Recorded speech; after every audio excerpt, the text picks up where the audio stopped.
केंद्रीय मंत्री चिराग पासवान ने कहा, एनडीए द्वारा आज 12 बजे तक बिहार बंद का आह्वान किया गया है। राजद कांग्रेस के मंच से प्रधानमंत्री मोदी और उनकी दिवंगत माता जी के लिए अपशब्दों का इस्तेमाल करके भावनाओं को ठेस पहुंचाने का कार्य किया गया। उसके विरोध में एनडीए के द्वारा आज ये बंद का आह्वान किया गया।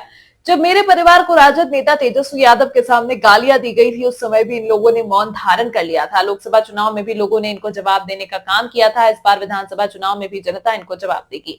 उन्होंने जीएसटी रिफॉर्म्स पर कहा, मैं इसके लिए प्रधानमंत्री और वित्त मंत्री का आभार व्यक्त करना चाहता हूं, क्योंकि मेरे विभाग से जुड़े कई ऐसे मुद्दे हैं जिनमें जीएसटी को लेकर हम लंबे समय से राहत की मांग कर रहे थे। मुझे खुशी है कि आज एक बड़ी आबादी को राहत देने का काम हुआ है। की शुरुआत हम लोगों ने शाहबाद से हम लोगों ने की थी और बिहार के अलग अलग जिलों में हम लोगों ने नव संकल्प सभा का हम लोगों ने आयोजन किया, जिसका मकसद बिहार फर्स्ट, बिहारी फर्स्ट की सोच को जनता तक लेकर जाने के उद्देश्य के साथ इन सभाओं को आयोजित किया जा रहा है। आज उसी कड़ी में अगला कार्यक्रम हम लोग का मुजफ्फरपुर में है और उम्मीद ही नहीं, पूरा विश्वास है कि जिस तरीके से बाकी तमाम सभाओं में एक जन सैलाब देखने को मिला है,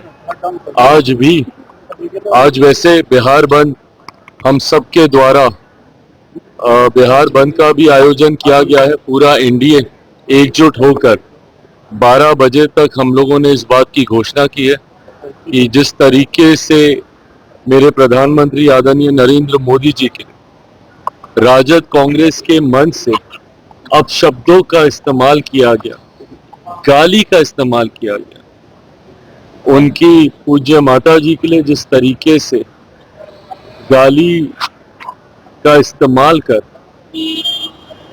भावनाओं को ठेस पहुंचाने का कार्य किया गया, उसके विरोध में एनडीए के द्वारा आज ये बंद का ऐलान किया गया है।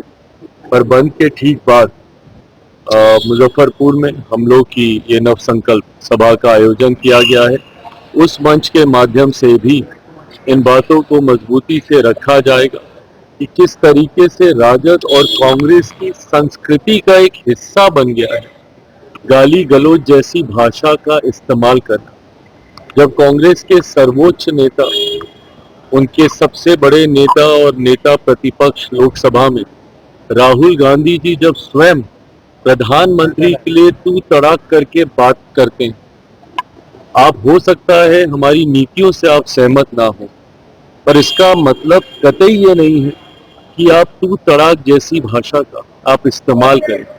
प्रधानमंत्री जी आपसे उम्र में भी काफी बड़े हैं, पर उसके बावजूद अगर कांग्रेस के वरिष्ठ नेता ही उनके बारे में इस तरीके की भाषा का इस्तेमाल करेंगे तो स्वाभाविक है कि उनके कार्यकर्ता गाली गलौज जैसी भाषा का इस्तेमाल करेंगे। और ये पहली बार नहीं है, इससे पूर्व लोकसभा के दौरान भी जिस तरीके से बिहार में नेता प्रतिपक्ष और राजद के नेता तेजस्वी यादव जी के सामने मेरे परिवार को, मेरी मां को, मेरी बहन को जिस तरीके से गाली दी गई, उस वक्त भी ये लोग खामोश रहे।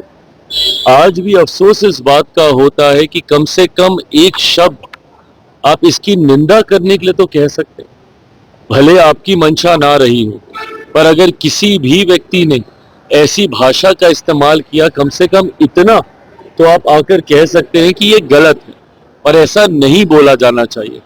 पर ऐसे में मौन रह जाना, उस वक्त भी मौन धारण कर लिया गया था जब मेरे परिवार को गालियां दी गई थी, और आज भी जिस तरीके से एकदम मौन इन लोगों ने धारण कर लिया, ये मौन एक सहमति भी है ताकि भविष्य में भी अगर जरूरत पड़ेगी तो पुनः हमारे वरिष्ठ सम्मानित नेताओं के परिवार, माताओं, बहनों को लेकर ये लोग अब शब्दों का इस्तेमाल करेंगे।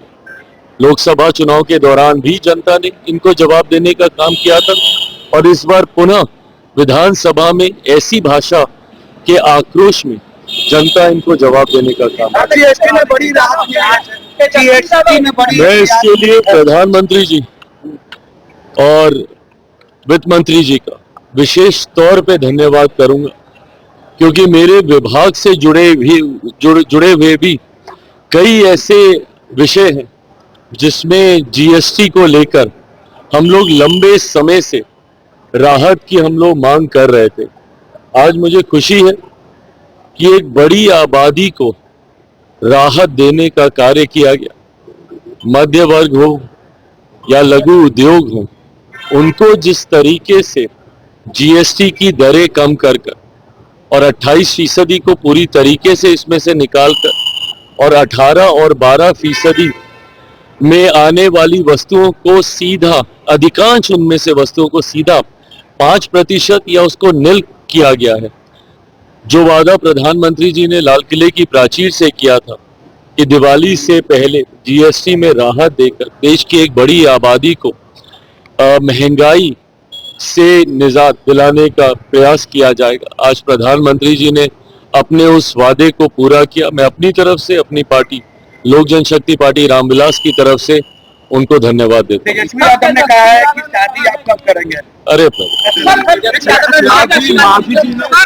सीटों को लेकर बात कही है, 20 सीटों की मांग उन्होंने की।